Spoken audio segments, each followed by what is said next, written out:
Doing a demo then of this classic Rolls-Royce of vintage preamps, the Link preamp. This is the big fella. So everything pretty much works on this. There's a couple of little things that do need sorted out, but you've got everything that you would have on a normal preamp to run a night. All the music sections work, the phono sections work, the auxiliary inputs, all the parametrics. Your master EQ, your microphones, your echo sends and returns, all that kind of stuff. I'll just show you around the back first quickly. Just ask my partner here to show everything around the back. So I've got excuse the cables. I'm just using what I've got to hand here at the moment. So I've got a mic. I've got a mic going in on channel 2 at the moment. I've got a turntable here that's connected to the deck 2 input. I'll also show it on deck. In fact, I'll move that to deck 1 now. We'll show deck 1, deck 2 work. I've got a CD player that's going in on the auxiliary input. These are my echo in, echo out, my sends and returns to my external echo units. And I'm running it on 2 channels of an amp at the moment. This one goes to these are the outputs: bass, mid, high mid, treble sections. And what I've done here, I've got my bass going to my bass speakers, my bass channel on the amp, and my mids and tops are connected two-way passively off my amp. So I've got one output on the mid section, and I've linked using jack cables, trebles, high mids and mids. So it's kind of two-way at the back of the amp, just for the purposes of this demonstration. Okay, so I want to come back around the front, and we'll get some music going, and I'll show you that everything works. So we're on the auxiliary channel. I'm going to turn the sub. Recommend you listen to this stuff through headphones. I'm going to turn the sub right down for a moment. Okay, we're just on the input. We've got echoes. See my turn that echo down a little bit. So that's, you can hear the echo. Sorry about my echo unit is not. It's only just for this sort of demonstration, but you can hear the echo in there. I'll turn the echo send off. Right, so all the EQs and you've got EQs for the echoes down here as well. You've got echo send and return levels, and you've got treble, mid and bass on the EQ sections. So I'm just going to turn that off.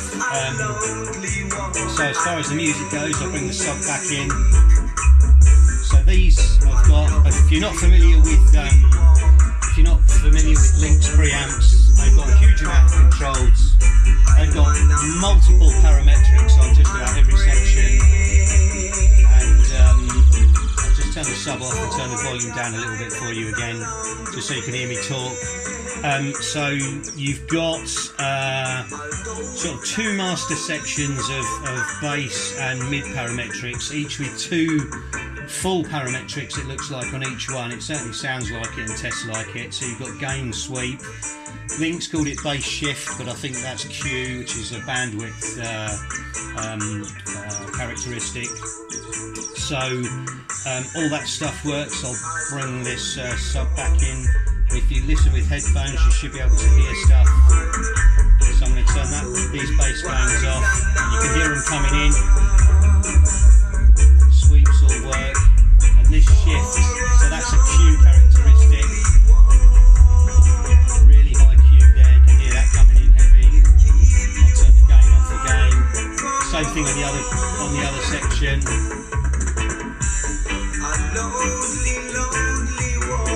Bring that back in. And then the mids. Yeah, that's sweeping. Put the shift in.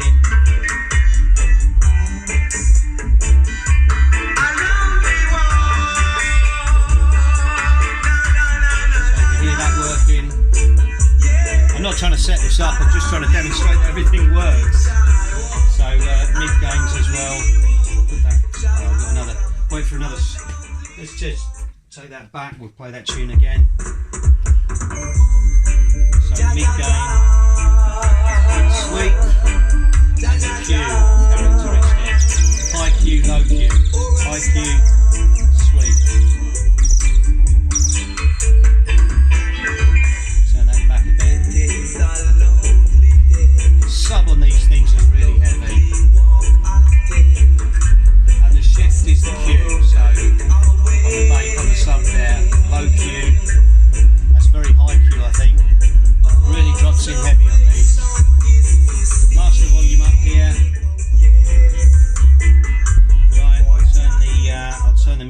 around. So we're on the CD player here.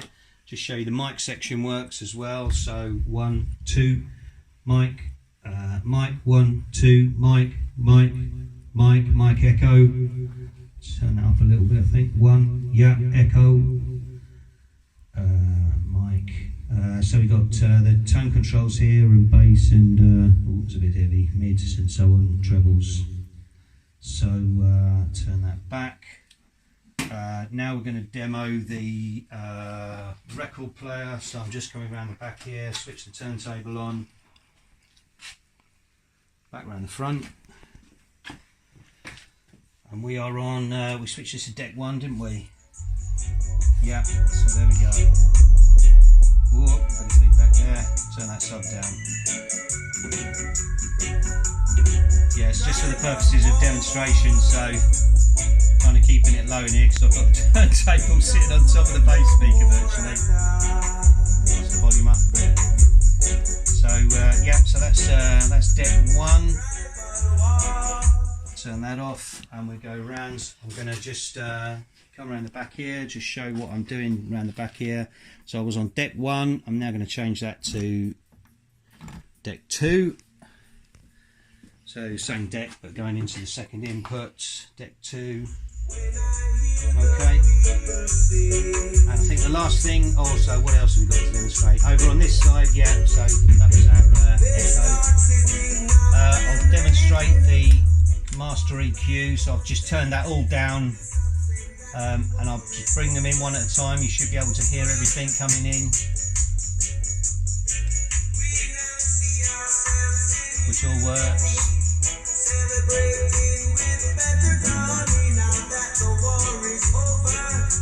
Comes in very heavy on the, whoa, okay, a bit of feedback there.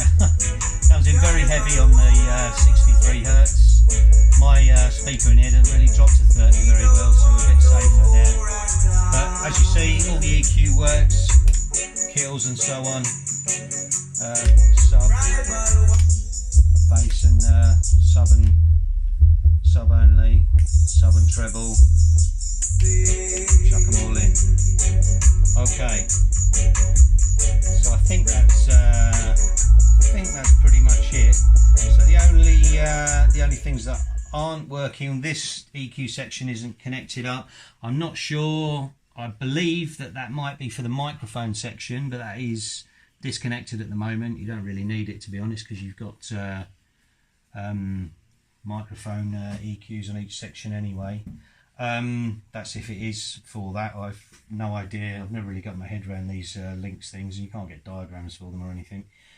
And one of the mic channels is out, one of the mic channels is not working, one of the mic channels is kind of low. It might be for different types of mics.